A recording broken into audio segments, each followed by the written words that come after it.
آپ جو برمنگھم سے نمائندگی کرتے ہیں جنگ کی اور کر رہے ہیں،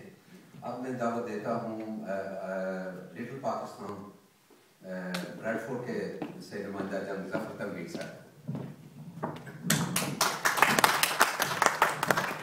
بہت بہت شکریہ مرزا صاحب، افراد صاحب، چودھری ظہور صاحب، افتخار قیصر صاحب، میرے یہاں پہ بیٹھے ہوئے میرے دوستوں، عزیزوں، بزرگوں، بہنوں، بیٹیوں، السلام علیکم. ابھی میرے محترم دوست اور میرے رہنما عباس ملک صاحب نے یہاں پہ جمہوریت کی بات کی ہے، جیو کی بات کی ہے اور جنگ کی بات کی ہے. اس میں کوئی شک نہیں، جو لوگ پاکستان کی تاریخ سے واقف ہیں جانتے ہیں کہ سرسد میں وہاں پہ عبدالحمید کا قتل ہو، ایک تحریک چلے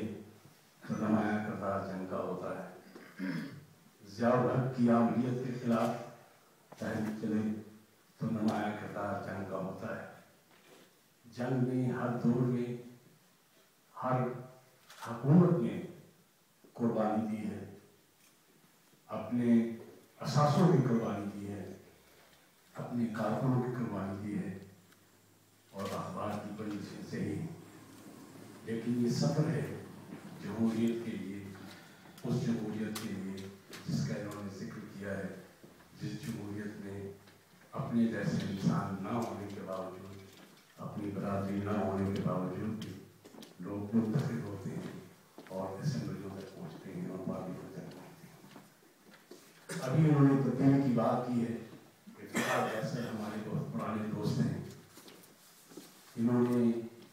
پتہ نہیں آپ میں سے کتنے لوگ جو ہے وہ باقاعدگی سے روزنامہ جنگ کا مطالعہ کرتے ہیں، لیکن جو لوگ باقاعدگی سے پڑھتے ہیں وہ اگر گزشتہ 2 ہفتے کے اخبارات اٹھا کے دیکھ لیں تو ایک واضح تبدیلی آپ کے سامنے ہوگی. اس بارے میں صرف ایک آپ کو 5 مصروں کا ایک قصہ سناتا ہوں کہ میں نے جب میں کالج کے دور میں الیکشن لڑ رہا تھا، یہ بہت پرانی بات ہے، اس دور میں کہا تھا تو میں عرض کرتا ہوں کہ باہر آئے گی اکثر پیڑ اپنا رنگ بدلیں گے،